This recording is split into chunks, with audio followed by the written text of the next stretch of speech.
जय हिंद एवरीवन, स्वागत है आपका वी नेशन ट्रिपल वन के एक नए एपिसोड में, जहां आपके लिए लेकर आते हैं इंडियन डिफेंस की प्रमुख अपडेट्स को। सबसे पहले तो चैनल को सब्सक्राइब करना मत भूलिएगा। आज के इस वीडियो में हम बात करने वाले हैं गैस टरबाइन रिसर्च एस्टैब्लिशमेंट के बारे में कि कैसे एक बड़ी अपॉर्चुनिटी जीटीआरई के पास खुद चल कर आई है और इस बार गैस टरबाइन रिसर्च एस्टैब्लिशमेंट इस अपॉर्चुनिटी को मिस नहीं करना चाहेगी। और ये अपॉर्चुनिटी है एक फ्लाइंग टेस्ट बेड को एक्वायर करने की।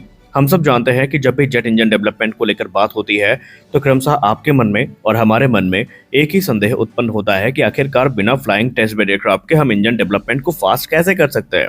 और जब भी इंजन टेस्ट बेड की बात आती है तो फिर हम पूरी तरीके से रूस पर डिपेंडेंट होते हैं, जहां पर रूस के IL-76 एयरक्राफ्ट से हम पिछले तकरीबन एक दशक से या उससे ज्यादा समय से जो अपना कावेरी इंजन है उसको टेस्ट कर रहे हैं। भारत में बात तो बहुत होती है कि कभी MiG-29 को फ्लाइंग टेस्ट बेड में कन्वर्ट कर दिया जाए, कभी Su-30 MKI को कन्वर्ट किया जाए, कभी सिंगल इंजन तेजस को, तो कभी एक IL-76 को खरीदने की बात होती है, लेकिन निष्कर्ष पर हम कभी नहीं पहुंच पाते।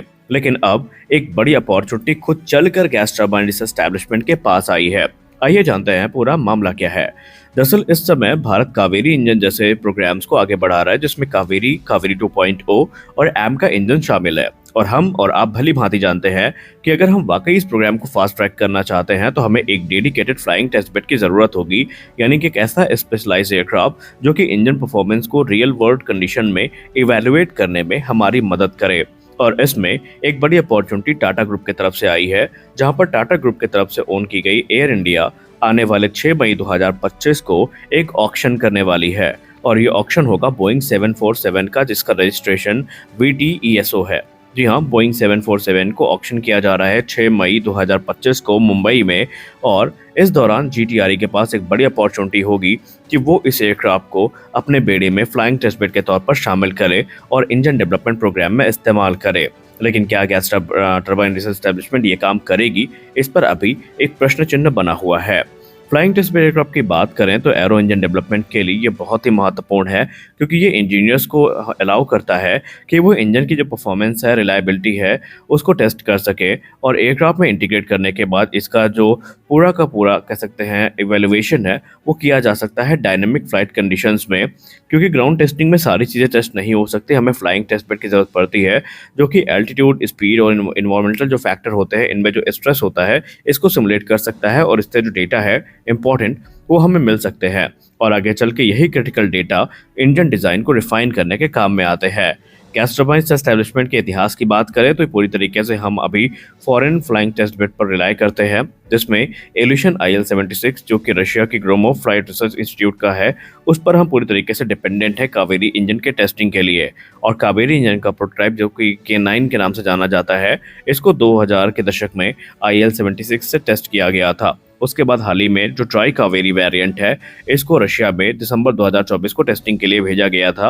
हालांकि रिपोर्ट्स इंडिकेट करती है कि परफॉर्मेंस काफ़ी ऑप्टिमल है और इस बार काफ़ी प्रॉमिसिंग रिजल्ट आ रहे हैं। लेकिन सवाल ये उठता है कि हम कब तक जो फॉरेन प्लेटफॉर्म है उस पर डिपेंडेंट रहेंगे। कभी लीज की बात आती है तो हमें ये भी याद रखना होता है कि फॉरेन प्लेटफॉर्म को लीज करना अपने आप में बहुत ज़्यादा कॉस्टली होता है और लॉजिस्टिकली बहुत कॉम्प्लेक्स होता है, और ये जीटीआरई की जो ऑटोनॉमी है उसको भी काफ़ी लिमिटेड कर देगा। तो ऐसे में हमें आज नहीं तो कल डोमेस्टिक फ्लाइंग टेस्ट बेड की ज़रूरत पड़ने ही वाली है, इससे कोई इनकार नहीं किया जा सकता। अब अगर हम बोइंग 747 की बात करें तो आपके मन में यह सवाल उत्पन्न होगा कि आखिरकार MiG-29, Su-30 MKI, IL-76 को छोड़कर हमें इस प्लेटफॉर्म की तरफ क्यों देखना चाहिए। तो आइए इसका जवाब भी ढूंढते हैं। देखिए, रोल्स रॉयस के पास भी बोइंग 747 है, जिसको वो फ्लाइंग टेस्ट बेड के तौर पर इस्तेमाल करते हैं। ये एक क्वाड जेट इंजन एयरक्राफ्ट है, यानी कि 4 इंजन वाला एयरक्राफ्ट है, जो कि अपने प्रूवन ट्रैक रिकॉर्ड के लिए जाना जाता है as a flying test bed globally. और ये एक अट्रैक्टिव कैंडिडेट हो सकता है जीटीआरई के लिए, क्योंकि इसकी 4 इंजन कॉन्फ़िगरेशन भारत के लिए गेम चेंजर साबित हो सकती हैं। जहां पर किसी एक जो इंजन बे में हम कावेरी इंजन को इंटीग्रेट करके या संभावित एम का इंजन को इंटीग्रेट करके उसकी टेस्टिंग को शुरू कर सकते हैं। और आपको याद दिला दें कि अमेरिका, रशिया जो क्वाड जेट एयरक्राफ्ट है, इनको प्रेफर करते हैं टेस्टिंग के लिए। बोइंग 747 का जो रोबस्ट एयरफ्रेम है और लार्ज पेलोड कैरिंग कैपेसिटी है, ये भी जीटीआरई के पक्ष में जाती है, जहां पर एक्सटर्नल पायलन में हम इंजन को इंटीग्रेट करके, जैसे कि कावेरी इंजन हो गया जिसका ड्राइव थ्रस्ट 49 से लेकर 51 किलोन्यूटन और आफ्टर बर्नर के बाद थ्रस्ट 73 से लेकर 80 किलोन्यूटन के बीच का होता है। इसको टेस्ट कर सकते हैं। कावेरी 2.0 जो कि भविष्य का इंजन है, जिसको लेकर टारगेट किया जा रहा है कि इसका आफ्टर बर्नर के बाद जो वेट थ्रस्ट है ये 90 किलोन्यूटन से ज़्यादा का होगा। और एमका का 110 से लेकर 130 किलोन्यूटन थ्रस्ट क्लास का जो इंजन है वो भी हम टेस्ट कर पाएंगे। और ये एयरक्राफ्ट एयर इंडिया के द्वारा ऑक्शन किया जा रहा है। अगर हम बोइंग 747-400 की बात करें तो ये तकरीबन 31 साल पुराना एयरक्राफ्ट है, जिसको 6 मई 2025 को ऑक्शन किया जाएगा और इसको एम जंक्शन के द्वारा मैनेज किया जा रहा है एयर इंडिया की मुंबई फैसिलिटी में।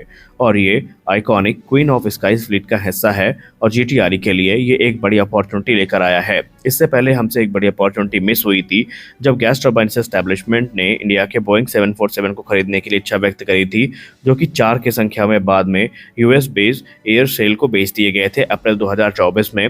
और उसमें जीटीआरई की इन्वॉल्वमेंट तक हमें देखने को नहीं मिली थी और इसके चलते उन्हें बहुत ज़्यादा क्रिटिसिज्म का सामना करना पड़ा और एक मिस्ड अपॉर्चुनिटी वो हमारे लिए हो गई। लेकिन इस ऑक्शन में जो कि अभी शुरू किया जाना है, ये जीटीआरई के लिए एक बहुत बड़ी उम्मीद लेकर आ रहा है। हालांकि आधिकारिक रिपोर्ट नहीं है इसमें कि जीटीआरई इसमें इन्वॉल्व भी है या नहीं, लेकिन एनालिस्ट ये मानते हैं, एक्सपर्ट्स ये मानते हैं कि फ्लाइंग टेस्ट बेड के बिना हमारा काम नहीं चलने वाला है। 747 एयरफ्रेम की बात करें तो भले ही ये पुराना हो चुका है, लेकिन अभी भी इसमें तकरीबन 10 से 15 वर्ष की जो लाइफ है ये बची हुई है कमर्शियल यूज़ के लिए। लेकिन अगर आप इसको लेस इंटेंसिव रोल की बात करते हैं, जैसे कि फ्लाइंग लेबोरेटरी के तौर पर इस्तेमाल करने के लिए, जहां पर फ्लाइट आवर्स काफ़ी कम होंगे, तो ये एयरक्राफ्ट तकरीबन 20 से 25 वर्ष तक अभी सर्व कर सकता है। और ये कावेरी 2.0 और एमका इंजन के लिए एक आदर्श प्लेटफॉर्म की भूमिका निभा सकता है। इसके अलावा 747 का जो हिस्टोरिकल सिग्निफिकेंस है भारत के लिए, ये भी काफ़ी महत्वपूर्ण है। और इस समय डिफेंस एक्सपर्ट और डिफेंस एंथुसियास्ट यही मानते हैं कि गैस टर्बाइन एस्टैब्लिशमेंट को यह अपॉर्चुनिटी बिल्कुल भी मिस नहीं करनी चाहिए, क्योंकि शुरुआत से जीटीआरई भी जो क्वाड जेट इंजन है या क्वाड जेट एयरक्राफ्ट है उनको कंसीडर कर रही है। और इसमें एक नाम सामने आया था एयरबस A340 का। हालांकि उनकी लिमिटेड अवेलेबिलिटी के चलते ये भारत को अभी तक मिल नहीं पाए हैं और IL-76 के चांसेस काफ़ी कम है, क्योंकि भारत इनको ओन नहीं कर रहा है और भारत इनको खरीदना भी नहीं चाहता एडिशनल नंबर्स में। तो यहाँ पर 747 ही एक वायबल ऑप्शन के तौर पर हमारे सामने आया है।